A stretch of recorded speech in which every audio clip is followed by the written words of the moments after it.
Season 2 की शुरुआत फिर से न्यू ईयर नाइट वाले सीन से होती है। जे और केफर एक साथ होते हैं। न्यू ईयर काउंटडाउन खत्म होते ही केफर जे को हैप्पी न्यू ईयर विश करता है और उसके करीब आ जाता है। दोनों साथ में क्यूट मोमेंट शेयर करते हैं। लेकिन अगली सुबह उठते ही जे के दिमाग में कल रात वाली सारी बातें घूमने लगती हैं। यूनिफॉर्म देखते ही उसे केफर के साथ बिताया हुआ हर रोमांटिक मोमेंट याद आने लगता है और वो खुद को समझाने की कोशिश करती है कि अब उसे इन सब बातों के बारे में नहीं सोचना चाहिए। लेकिन जितना वो भूलने की कोशिश करती है उतना ही उसे ये सब याद आता है। फिर जी जल्दी जल्दी तैयार होने लगती है ताकि वो इन सब चीज़ों के बारे में और ज़्यादा ना सोचे। तभी आंटी रूम में आती हैं और उसको बताती हैं कि यूरी उसका नीचे इंतज़ार कर रहा है।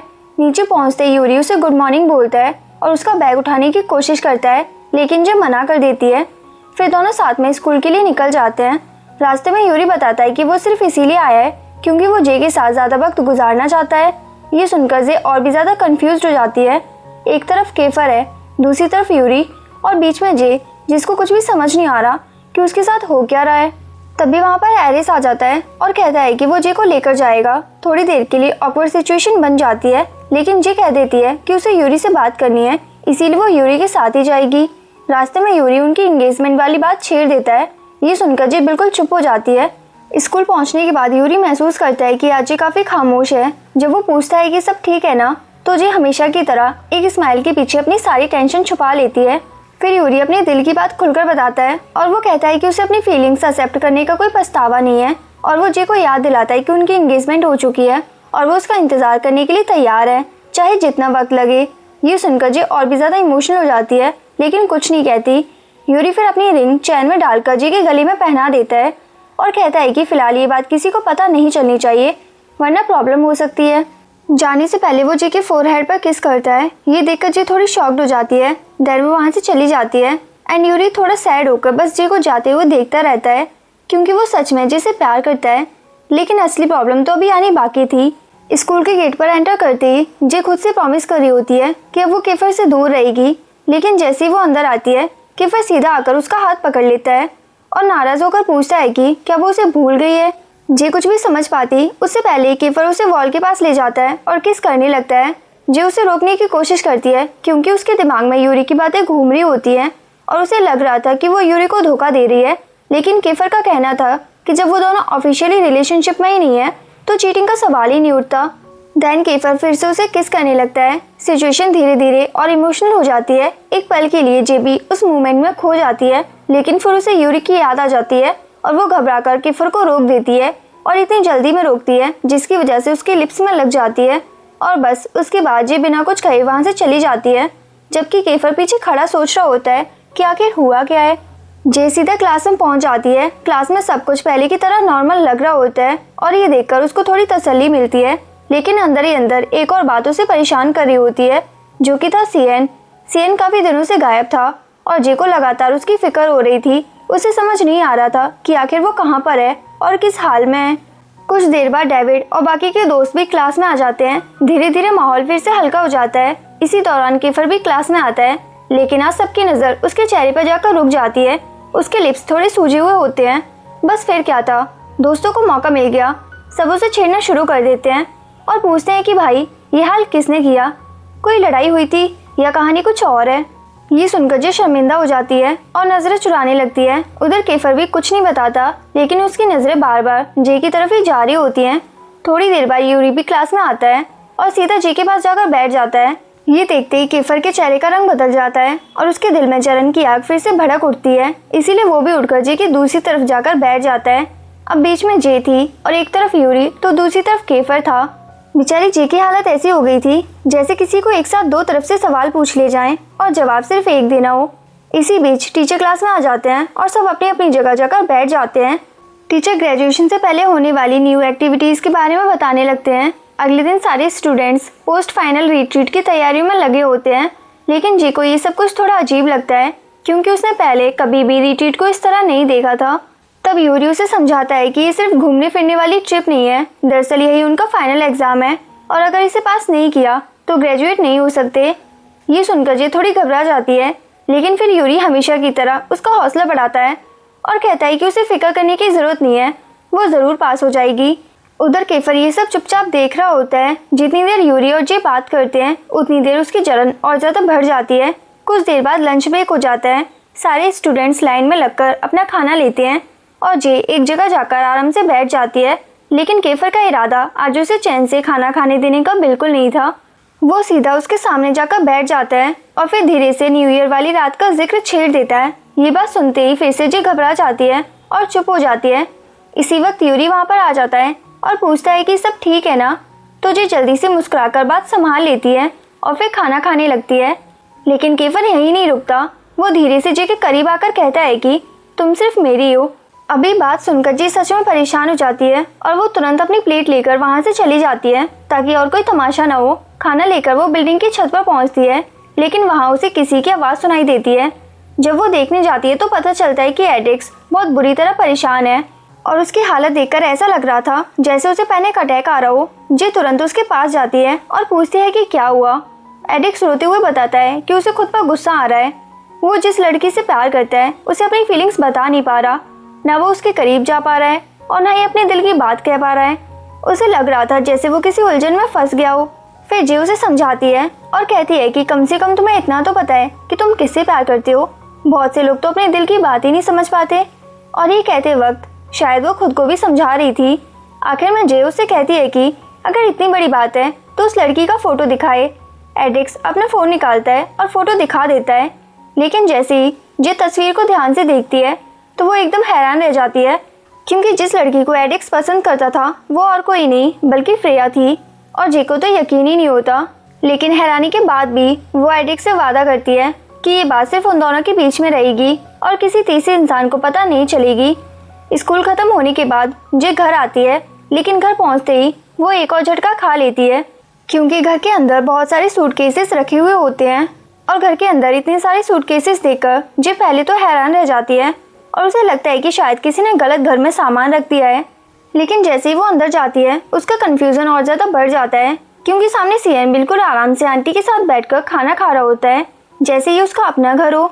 जे का सब्र टूट जाता है और वो गुस्से में सीएन को डांटना शुरू कर देती है और पूछती है कि आखिर वो उसके कॉल्स क्यों नहीं उठा रहा था। इतने दिनों से वो गायब था और किसी को उसकी खबर तक नहीं। जे सच में उसकी वजह से परेशान थी। तब सीएन बताता है कि उसका भाई उसे लंदन भेजना चाहता था, इसी वजह से वो घर से भाग आया और सीधा जे के घर आ गया। पहले तो जे साफ मना कर देती है। उसका कहना था कि कोई भी ऐसे अचानक आकर उसके घर में रहना शुरू नहीं कर सकता। लेकिन सीएन भी पूरी तैयारी करके आया था और वो बड़े आराम से बताता है कि उसने पहले ही एंजेलो से परमिशन ले ली है और थोड़ी देर बाद एंजेलो खुद भी आकर सारी बात समझा देता है। अब जब घर के बड़े हाँ कर चुके थे तो जे के पास मना करने का कोई बहाना नहीं बचता। दिल पर पत्थर रखकर उसे सीएन को घर में रहने देना पड़ता है। और रात होती है और जे सोने की कोशिश करती है, लेकिन उसकी किस्मत को शायद ये मंजूर नहीं था, क्योंकि सीएन लगातार गाना गाया जा रहा था और गाना भी इतने जोर जोर से जैसे किसी ने उसे मोहल्ला जगाने का ठेका दे दिया हो।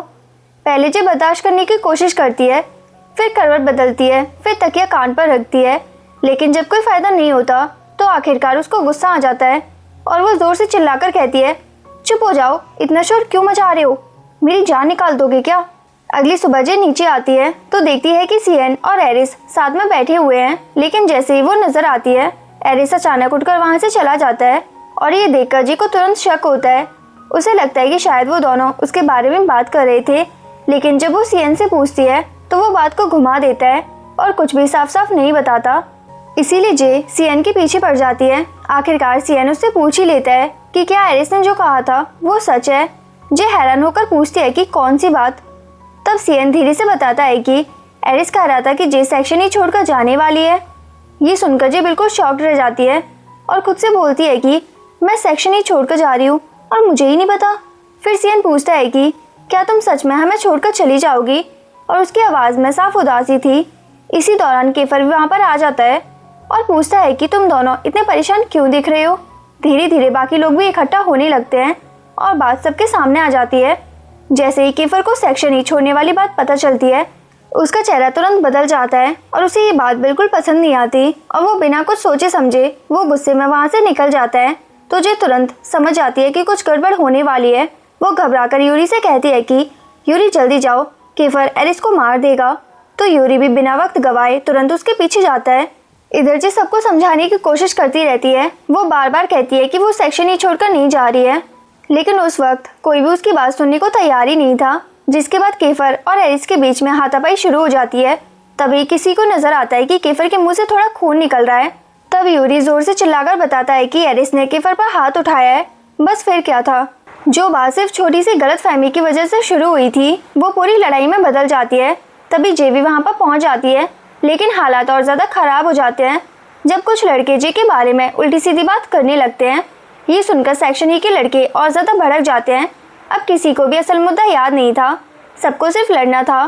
कुछ लोग केफर का साथ दे रहे थे और कुछ लोग एरिस का, और बेचारी जी सोच रही थी कि ये सब उसके नाम पर क्या हो रहा है, और कोई उसकी बात सुनने को तैयार ही नहीं था। इसी बीच केफर सीधा जे की तरफ देखता है और कहता है, सबके सामने बोलो कि तुम सेक्शन ई छोड़कर नहीं जा रही हो। जे पहले तो थोड़ी घबराती है, लेकिन फिर जोर से कहती है, हाँ मैं नहीं जा रही हूँ। एरिस भी उससे पूछता है कि क्या ये तुम्हारा अपना फैसला है ना, अच्छी तरह सोच लो, कहीं ऐसा ना हो कि तुम्हें बाद में पछताना पड़े। और बोलता है कि वो अच्छी तरह सोच ले कि क्या वो अपने पापा के साथ जाएगी या फिर नहीं। लेकिन केफर को लगता है कि एरिस उस पर दबाव बना रहा है, और वो गुस्से में कहता है कि क्या तुम उसे ब्लैकमेल कर रहे हो। एरिस भी पीछे हटने वालों में से नहीं था। वो तुरंत जवाब देता है कि उसे जो चाहिए होता है वो लेकर ही रहता है, और ये तो तुम जानते ही हो। फिर केफर जे से कहता है कि उसे फिक्र करने की जरूरत नहीं है, और वो उसके पापा से भी बात कर रहा है और सब संभाल लेगा। ये पूरा हंगामा खत्म होने के बाद अगला सीन छत पर शिफ्ट होता है। जे के हाथ में आइस पैक होता है, क्योंकि लड़ाई में केफर के लिप्स पर चोट लग गई थी। वो उसके पास जाकर आइस देती है, लेकिन केफर का ध्यान चोट पर कम और जे पर ज्यादा होता है। वो बस उसे देखे जा रहा था। जब जे उसके जख्म के पास आइस लगाती है तो गलती से थोड़ा ज्यादा दबा देती है। केफर तुरंत दर्द से बोल पड़ता है, ध्यान से करो, दर्द हो रहा है मुझे। तुझे गुस्से में कहती है, मेरे लिए लड़ते क्यों रहते हो। इसी बात पर गुस्सा आता है मुझे, हर बार हीरो बनने की जरूरत नहीं होती। हैरानी की बात तो ये थी कि इस बार केफर ने बहस नहीं की, उसने सीधा उसे सॉरी बोल दिया। और ये सुनकर जे खुद हैरान रह जाती है, और वो मजाक में कहती है कि वाह, तुमने मुझसे सॉरी बोला, मुझे तो यकीन ही नहीं हो रहा, एक बार फिर से बोल दो। तो केफर तुरंत जवाब देता है और बोलता है कि मैंने सिर्फ तुमसे माफ़ी मांगी है। तो जे हंसकर कहती है कि सिर्फ उससे माफ़ी मांगने से काम नहीं चलेगा, अगर वो सच में माफ़ी मांगने निकला तो पूरी लिस्ट बन सकती है। लेकिन केफर साफ मना कर देता है। उसका कहना था कि वो किसी और से माफ़ी नहीं मांगेगा।